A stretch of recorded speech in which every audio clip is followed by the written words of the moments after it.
মানব সভ্যতার শুরু থেকেই আকাশের দিকে তাকিয়ে আমরা একটা প্রশ্নই করছি, আমরা কি একা? সম্প্রতি বিজ্ঞানীরা এমন কিছু অদ্ভুত অডিও সিগন্যাল পেয়েছেন যেগুলো দেখে মনে হচ্ছে হয়তো আমাদের প্রশ্নের উত্তর লুকিয়ে আছে মহাকাশেই। চলুন আজ জানি এই রহস্যময় সিগন্যালগুলো কোথা থেকে আসছে, আর এগুলোর সত্যি কি এলিয়েনদের বার্তা?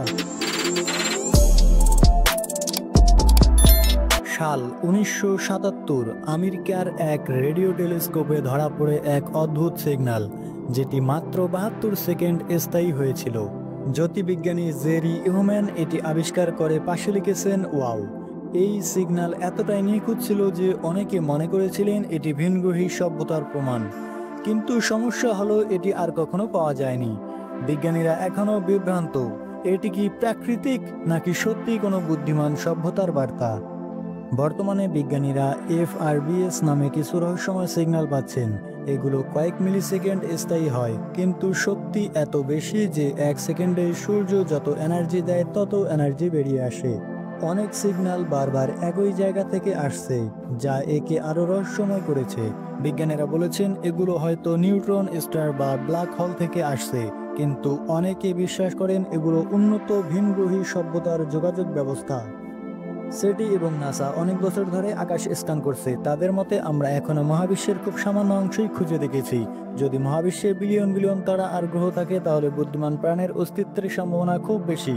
প্রশ্ন হলো, তারা কি আমাদের সাথে যোগাযোগ করতে চাইছে, নাকি আমরা এখনো তাদের বোঝার মতো প্রযুক্তি তৈরি করতে পারিনি?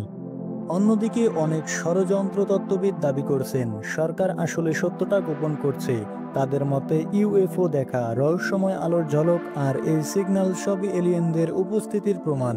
কিন্তু অফিসিয়ালি এখনো কেউ নিশ্চিতভাবে বলেননি, হ্যাঁ আমরা একা নই। তো বন্ধুরা, এলিয়েন সিগন্যালের রহস্য কি সত্যি ভিনগ্রহী সভ্যতার প্রমাণ, নাকি মহাবিশ্বের অদ্ভুত প্রাকৃতিক শক্তির খেলা?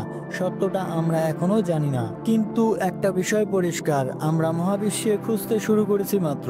হয়তো একদিন সত্যি উত্তর পাবো আমরা একা নই। আপনার কি মনে হয়, এই সিগন্যালগুলো কি এলিয়েনদের বার্তা, নাকি শুধু মহাবিশ্বের রহস্যময় শব্দ? কমেন্টে জানাতে ভুলবেন না। ভিডিওটি ভালো লাগলে লাইক, শেয়ার আর গিজেম প্ল্যানেটকে সাবস্ক্রাইব করতে ভুলবেন না। দেখা হচ্ছে পরের ভিডিওতে। ততক্ষণ পর্যন্ত ভালো থাকুন, সুস্থ থাকুন। আল্লাহ হাফেজ।